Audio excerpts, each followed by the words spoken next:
Gadsby? I'm sorry to say that I don't really know this one. I've got 1984 at home and I've never read it, unfortunately. Again, I'm going to take a guess on this one, and I'm going to go for The Great Gatsby. Okay, The Great Gatsby. F. Scott Fitzgerald. And yes, I said yes, I will, yes. The concluding words in Ulysses. Ulysses, James Joyce. So, CJ, let's see how you do with your second question. In which country did the poet Lord Byron die in 1824? France, Greece or Russia? I believe he was fighting in the Greek War of Independence, so Greece. Greece is correct, so you have the lead. And, Jeff, you need to get this then. Which painter inspired by visiting Egypt was acclaimed for his oriental scenes, including the 1870 work, The Moorish Bath? Was it Courbet, Millet or Gérôme? As I remember, I think Courbet and Millet were more rural-type painters, so I'm going to go for Gérôme on this one. OK, much surer ground there with the painting, as you said there, Jeff. Right answer, yeah, well done. Good. Just got to hope, though, CJ doesn't get this. Man Ray's work, Le Cadeau, or The Gift, consists of an old-fashioned iron with a row of what glued to the flat surface? Is it sink plugs, curtain hooks, or nails? I don't know it, but I'm just wondering if I've heard this before, because one of those answers is really leaping out at me. Enlighten us, CJ. Well, sink plugs, for some reason, is really jumping out at me. I don't know if that's another piece, but there's something which has sink plugs in it in an unusual setting, and I think they're in a line. I've got nothing else to go on, but I know there's a piece of art which has sink plugs in an unusual setting, so I'm going to hope it's Cadeau, and I'll hope it's sink plugs. OK, Le Cadeau with sink plugs and an old-fashioned iron. Other eggheads? Nails. Nails. Nails. It's not sink plugs. Well, that's what you were hoping for, Jeff. All square after 3. We go to sudden death and take away those options, and I suppose you're hoping for some more art questions. Well, this is your question. In which decade were the Stephen King novels Carrie and Salem's Lot first published? I've seen the film Carrie. I haven't seen Salem's Lot. I'm torn between the 60s and the 70s. I'm going to say the 70s. 1970s for Carrie and Salem's Lot. Tossing it up between the 60s and the 70s. And you picked the right decade. 1970s. Oh, look at that, Jeff. That's a real pressure there. Well done. So, CJ, which British artist, having returned to, and this is a quotation, the solitary practice of painting, exhibited the results to poor reviews in the Wallace collection in London in 2009? I don't know. Perhaps it was an artist who hadn't done much painting for a while. Therefore, maybe did other things other than painting, so maybe it's one of the more well-known ones, Hurst Emin. I don't know. I'll guess at Tracy Emin. Bad luck, CJ. It's Damien Hirst. It's you both formed a 50-50 for yourselves there with these sudden death questions, and the difference is Jeff got his and you've just missed yours. It means, Jeff, you're playing in the final round today. No place for you, CJ. Would you both please come back and join your teams? Well, the front line on the front foot there. First blow to them knocked CJ out of the final round. Our second head-to-head coming up straight away now. This one is geography. Who'd like to play this? Can't be Jeff. Well, yeah, I think I'm down to play geography, aren't I? Yeah. Okay. Good luck. You all okay with that? Yeah. I'm fine with that. That's me doing it, I'm afraid. All right, Keith, and choose an egghead, not CJ, of course. Not CJ. I'll go for Daphne, please, if I could. OK, working down the line there. Let's have Keith and Daphne in a pair of very nice mustard tops there. Keith and Daphne. Into the question room, please. Well, thinking about the category here, Keith, given what you do, you must need a good holiday every now and again. Have you travelled quite a lot? Yeah, I've travelled extensively, Dermot. India, all over Europe, America. Well, that's good. Good to hear, given this category coming up. Would you like to go first or second, Keith? I'd like to go first, please, if I could. First question is yours then. Which desert covers much of the country of Mauritania? Is it the Gobi, the Sahara, or the Patagonian? Right. I'm going to rule out the Sahara straight away, because I don't believe that is anywhere near there. I'm going to go for the Gobi Desert, please, Dermot, if I could.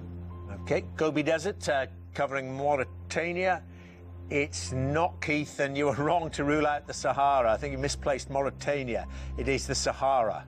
Sahara covers much of Mauritania. Let's see how Daphne does with her first question. The city of Melbourne is on which coast of Australia? East, west or south? The city of Melbourne is on which coast of Australia? So you're doing your north, south, east, west there? Yes, it's at the bottom, so it must be the south. The bottom, that's a technical term. That's Yes. in the south, that's the right answer, or the bottom. OK, well, let's get you off the mark, Keith. Mainland Argentina shares borders with how many countries? 3, 5 or 7? Right, Dermot. I have actually been to South America, but never to Argentina.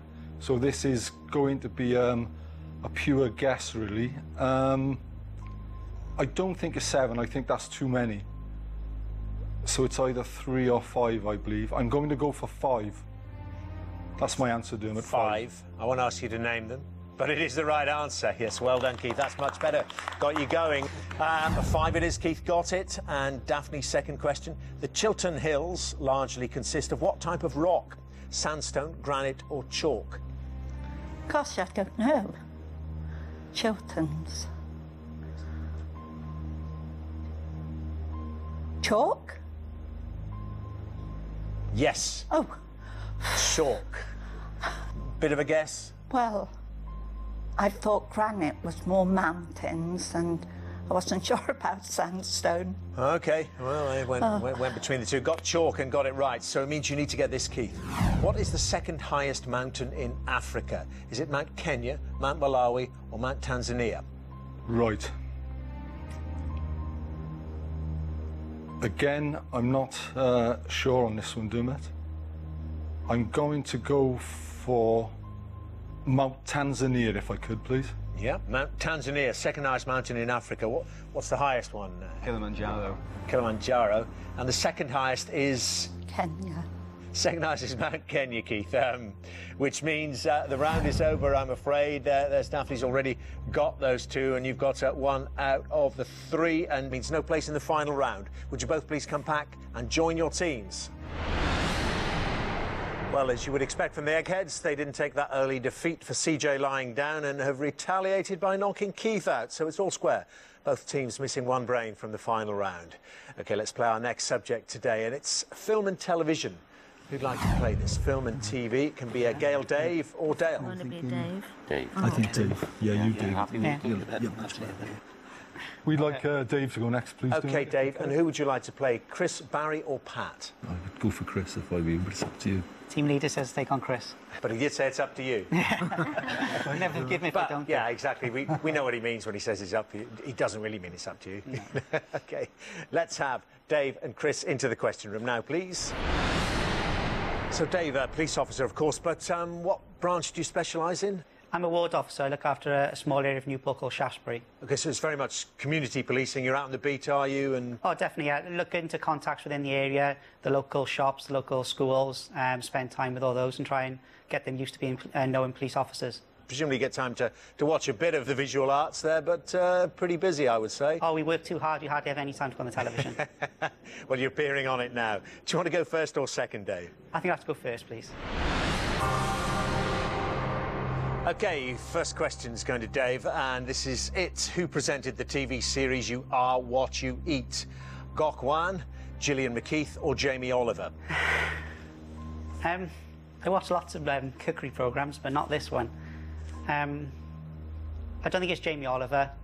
I've never heard of Gillian McKeith. So I'm going to go for her because I think Gok Wan's for a different show. So I'll go for Gillian McKeith, please. Of course, you were going down that list and saying, not Jamie Oliver. Never heard of Gillian McKeith. I thought you were going to land on Gok Wan, who was on the clothing side of things and fashion. It is Gillian McKeith. You got it. Well done. OK, Chris, which role did Mark Hamill play in the Star Wars series of films? Luke Skywalker, Han Solo, or Boba Fett? He was Luke Skywalker. Yes, he was. It's the right answer. Straight back to you, Dave. Sarah Chalk replaced Lecky Goranson, although Lecky later returned to the role as one of the members of the central family of which US TV sitcom? Roseanne, The Cosby Show, or Malcolm in the Middle? I had a misspent youth watching the television, and Roseanne had Sarah Chalk come in to replace one of the daughters in it. So I'll go for Roseanne, please. Oh, very good. Yes. Straight in there. No hesitation. So, your question, Chris. Hervé Villechaize played the henchman Knick-Knack in which James Bond film? Live and Let Die, The Man with the Golden Gun, or Dr. No? Oh, he's a little chap, isn't he? That was The Man with the Golden Gun. Wasn't he in Love Boat or something, or Fantasy Island? Fantasy Island, Fantasy yeah. Island, that's it. The Man with the Golden Gun, identified there, Knick-Knack. What a great villain's name. OK. Third question then, Dave. What is the name of the character played by John Wayne in the 1962 film The Man Who Shot Liberty Valance? Is it Jacob McCandles, Cole Thornton, or Tom Doniphan? I've got this video at home, but I haven't watched it. I think I remember him playing a character called Cole Thornton in one film. So I'm going to go for Cole Thornton because that's the one I've heard him play. Jacob McCandles, Cole Thornton, or Tom Doniphan? And it's not Cole Thornton, certainly not in The Man Who Shot Liberty Valance. Chris? Oh, you got that wrong, Pilgrim. It's Tom Doniphan. Tom Doniphan, yes. So, well, gives Chris a chance. Chris, the company Sunshine Desserts was a feature of which TV sitcom? Terry and June, The Fall and Rise of Reginald Perrin, or The Liver Birds?